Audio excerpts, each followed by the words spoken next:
నిన్న మనం చూస్తున్నాము ఏదైతే మహారాష్ట్ర జార్ఖండ్ పోల్స్ సంబంధించిన ఎగ్జిట్ పోల్స్ లో ఎన్డీఏ ప్రభుత్వం ఫామ్ కాబోతున్న ఏదైతే రిపోర్ట్స్ మనకు వచ్చినాయి ఖచ్చితంగా నిజం కాబోతున్నది. అంతకు ముందు రోజు వరకు కూడా కాంగ్రెస్ పాలించిన రాష్ట్రాల్లో ఏ విధంగా అయితే అభూత కల్పనలతోటి, అబద్ధపు ప్రచారాలతోటి, అబద్ధపు ప్రామిస్లతోటి కర్ణాటక కావచ్చు, హిమాచల్ ప్రదేశ్ కావచ్చు, మనం ఎటువైతే కొన్ని ఇప్పుడు ఇక్కడ తెలంగాణ కూడా చూస్తున్నాం. కాంగ్రెస్ ప్రభుత్వం ఏదైతే ప్రామిసెస్ చేసిందో గ్యారంటీల పేరుతోటి మొత్తం కూడా అవన్నీ ఫెయిల్ అయినాయి. అందుకు నిదర్శనంగానే మహారాష్ట్రలో ఎన్డీఏని గెలిపేయడానికి, పూర్తి మెజారిటీతో గెలిపేయడానికి ప్రజలు పూనుకునడానికి మనకు నిన్న వచ్చిన ఏదైతే ఈ ఎగ్జిట్ పోల్ ఫలితాలను అవే చెప్తున్నాయి. కానీ ఒక విషయం ఏం చెప్పదలుచుకున్నామంటే, రేవంత్ రెడ్డి గారు మొన్న వరంగల్లో ఏదైతే సభ పెట్టి నరేంద్ర మోదీ గారి మీద, కిషన్ రెడ్డి గారి మీద, బీజేపీ ప్రభుత్వం మీద అవాకులు చవాకులు అన్ని అబద్ధాలు ఎట్లయితే మాట్లాడిండో వాటికి మా నాయకులందరూ కూడా మూతోటి జవాబు చెప్తూనే ఉన్నారు. అందులో భాగంగానే ఇవాళ కూడా కొన్ని విషయాలు మళ్ళీ గుర్తు చేయదలుచుకున్నాం. మొట్టమొదటి అంశం ఏంటంటే, 6 గ్యారంటీల్లో ఒక్క గ్యారంటీ కూడా పూర్తి కాలేదు. రేవంత్ రెడ్డి గారు, మీరు నరేంద్ర మోదీ గారి విషయం చాలా దూరం. మీరు ఇక్కడ అసలు బౌండరీ బయట ఎక్కడో ఉండి మీరు చప్పట్లు కొట్టడానికి కూడా పనికిరాని అంశం. ఎందుకంటే నరేంద్ర మోదీ గారి హయాంలో గత 10 సంవత్సరాల్లో నిజమైన అభివృద్ధి జరిగింది. గత 70 సంవత్సరాల్లో కాంగ్రెస్ ప్రభుత్వం ఉన్న ఏ రాష్ట్రంలో కూడా అవినీతి గాని, పేదరికం గాని నిర్మూలన కాలేదు. కానీ మోదీ గారు వచ్చిన తర్వాత దేశవ్యాప్తంగా దాదాపు 22 కోట్ల మంది ఈ పేదరికం లైన్ నుంచి కింద నుంచి మళ్ళీ ఆదాయం ఉన్న వర్గాల్లోకి వచ్చిండ్రు. 22 కోట్ల మందిని పేదరికం నుంచి బయటపడేసిండు మోదీ గారు. కాంగ్రెస్ ప్రభుత్వం 70 సంవత్సరాలలో పేదోళ్లను పేదలుగా, ధనికులను ధనికులుగా డెవలప్ చేసుకుంటా వచ్చారు. మీకు అందరికీ తెలిసిన విషయమే. తెలుగుదేశం పార్టీలో ఉన్నప్పుడు ఒక విషయం మాట్లాడిన రేవంత్ రెడ్డి గారు, మీరు కాంగ్రెస్ లో పోయిన తర్వాత మీ బాణీ మారిపోయింది. తెలుగుదేశంలో ఉన్నప్పుడు ఇదే సోనియా గాంధీని, ఇదే రాహుల్ గాంధీని, ఇదే కాంగ్రెస్ లో ఇష్టం వచ్చినట్టు వ్యతిరేకించి మాట్లాడింది మీరు. కాంగ్రెస్ లో పోయిన తర్వాత వాళ్ళు సడన్ గా దేవుళ్ళు అయినరు.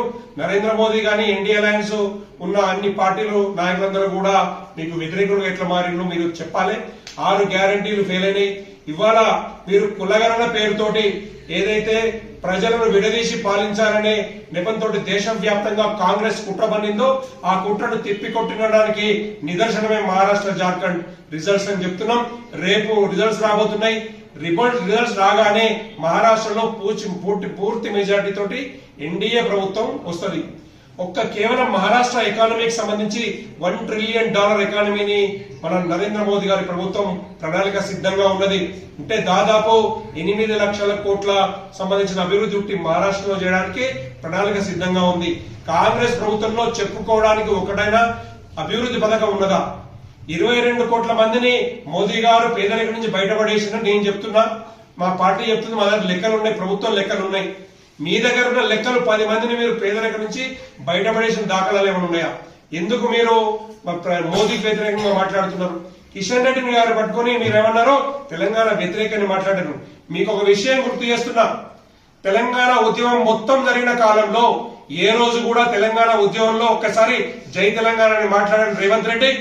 తెలంగాణ ఉద్యమ కాలంలో 1200 మంది ప్రాణాలు బలికొనడానికి కారణమైన సోనియా గాంధీ ఏదైతే డిసిషన్ వాపస్ తీసుకున్నదో ఆ 1200 మంది ప్రాణాలు తెలంగాణ ప్రభుత్వం తెలంగాణ వచ్చిన తర్వాత ఏదైతే అందరికీ మేము ఆపన్నాహస్తం ఇస్తాం, ఇళ్లు కట్టిస్తాం, ఉద్యోగాలు ఇస్తాం, ఇంటికి ఉద్యోగం ఇస్తున్నా కేసీఆర్ ఏ విధంగా అయితే మోసం చేసిండో అదే విధంగా మీరు కూడా తెలంగాణ ఉద్యమం వ్యాప్తంగా కూడా ఏ రోజు కూడా తెలంగాణ ఉద్యమంలో మొత్తం టీడీపీలో ఉన్నాం. తెలంగాణ ఉద్యమం అంతా జరిగింది చంద్రబాబు నాయుడు అప్పుడున్న ఆంధ్ర పాలకులకు వ్యతిరేకంగా, టీడీపీకి వ్యతిరేకంగా జరిగింది. మీరు మాత్రం అప్పుడు టీడీపీలో ఉన్నారు. అప్పుడు తెలంగాణ ఉద్యమకారులు మీకు గుర్తుకు రాలే, చనిపోతున్న వాళ్ళను రక్షించాలనే స్పృహ మీకు రాలేదు. ఇవాళ తెలంగాణ ఉద్యమ ద్రోహిని మీరు కిషన్ రెడ్డి అంటున్నారు కదా, తెలంగాణ ఉద్యమంలో పార్లమెంట్ లో తెలంగాణ బిల్లు పాస్ కావడానికి బీజేపీ అప్పుడున్న 166 మంది ఎంపీలు కాంగ్రెస్ ప్రభుత్వం మీద ఒత్తిడి తీసుకొచ్చి పార్లమెంట్ లో బిల్లు పాస్ చేయడానికి ఒత్తిడి తీసుకొచ్చింది కిషన్ రెడ్డి నాయకత్వంలోని తెలంగాణలో ఉన్న బీజేపీ నాయకులు. అందులో నేను కూడా ఒక భాగస్వామి. కిషన్ రెడ్డి గారి నాయకత్వంలోనే తెలంగాణ రావడానికి, తెలంగాణలో బిల్లు పాస్ కావడానికి, తెలంగాణకు న్యాయం జరగడానికి అసలు వాస్తవంగా ఏ విధంగా తీసుకురావాలో స్ఫురణతోటి పార్లమెంట్ లో కొట్లాడి తెలంగాణ తీసుకొచ్చింది బీజేపీ. దానికి తెలంగాణ నుంచి నాయకత్వం వహించింది కిషన్ రెడ్డి. తెలంగాణ ద్రోహిని ఎట్లా మాట్లాడుతూ రేవంత్ రెడ్డి అసలైన తెలంగాణ ద్రోహి నువ్వు.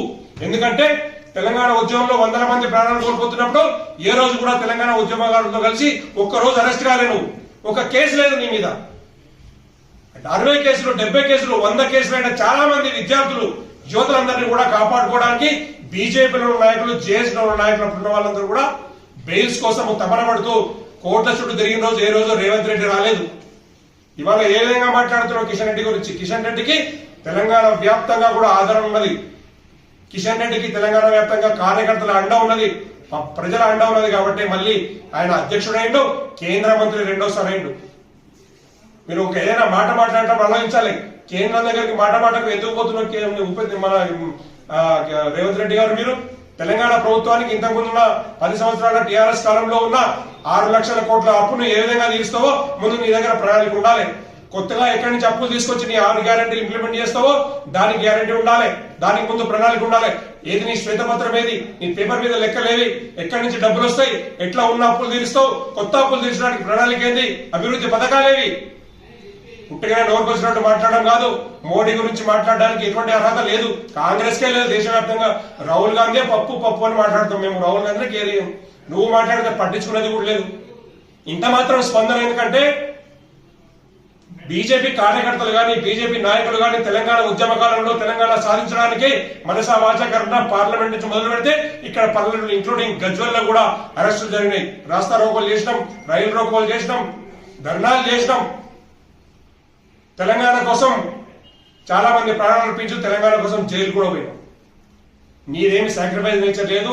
బీజేపీ గురించి మాట్లాడడానికి కానీ కిషన్ రెడ్డి గురించి మాట్లాడడానికి, మోదీ గురించి మాట్లాడడానికి అర్హత కాదు. అసలు నోట్లోంచి నీకు అసలు మాట్లాడే అర్హత కూడా లేదు. ఇష్టం వచ్చినట్టు ఏదైతే నోట్ నుంచి మాట్లాడాల్సిన అంశం ఒక బాధ్యతాయుతమైన సీఎం పదవిలో ఉండి ఏదైతే మాట్లాడాలో అటువంటి హుందాతనం లేకుండా గౌరవం లేకుండా మాట్లాడి ఉన్న గౌరవాన్ని ఓడగొట్టుకున్నాడు రేవంత్ రెడ్డి. తస్మాత్ జాగ్రత్త అని హెచ్చరిస్తున్నాం.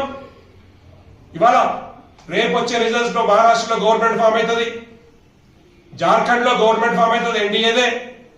దేశవ్యాప్తంగా కూడా మేము మొత్తం కాషాయమయమవుతుంది, అభివృద్ధిమయమవుతుంది, మోదీమయమవుతుంది.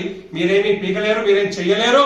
కాంగ్రెస్ అనేది మొత్తం నామరూపాలు లేకుండా మొత్తం కొట్టుకుపోతుంది. ఇప్పటికే 15 పార్టీలు 16 పార్టీలు 30 పార్టీల అలయన్స్ తో ఉన్న మీరైతే ఎటువంటి ఒక్కొక్క రాష్ట్రంలో ఒక పేరు ఉంటుంది మీకు. ఒక చోట మా అగాడి అని పెట్టుకుంటారు, ఇంకో చోట ఇంకో పేరు పెట్టుకుంటారు, ఒక చోట యూపీఏ 3 అని పెట్టుకుంటారు. మీకే ఒక క్లారిటీ లేదు, ఒక బేస్ లేదు. ఇవాళ ప్రకటించిన తెలంగాణలో ప్రకటించిన సంక్షేమ పథకాలకు డబ్బులు నిధులే లేవు, కాంట్రాక్టర్లకు ఇంకా బిల్స్ వస్తలేవు, కొత్త పథకాలు డెవలప్ చేయడానికి డబ్బులు లేవు, నిధులు లేవు. అప్పులు కావాలని ఒక టీం అంతా ఢిల్లీలో తిరుగుతుంది. నువ్వేమో ఇక్కడ మీడియా ముందు పట్టుకుని పబ్లిక్ ముందు మీటింగ్లు పెట్టి ఇష్టం ఉండడం మోదీ గురించి కిషన్ రెడ్డి మాట్లాడడం కరెక్ట్ కాదని హెచ్చరిస్తున్నాం. ఖచ్చితంగా వచ్చేది బీజేపీ ప్రభుత్వం, ఎన్డీఏ ప్రభుత్వం, నరేంద్ర మోదీ గారి హయాంలోనే ఈ దేశం అభివృద్ధి చెందుతుంది. కిషన్ రెడ్డి గారి నాయకత్వంలో ఇక్కడ ఈ మీరు చేస్తున్న ఏదైతే అవకతవకలు అవినీతి అక్రమాలున్నాయో కాంగ్రెస్ ప్రభుత్వం వైఫల్యాల మీద కూడా మేము పెద్ద ఎత్తున నిరసన కార్యక్రమాలు చేపడుతున్నాం. ఎట్టి పరిస్థితుల్లో కూడా కాంగ్రెస్ నాయకులను బయట తిరగనీయం, మీ అఘాయిత్యాలు కొనసాగనీయం.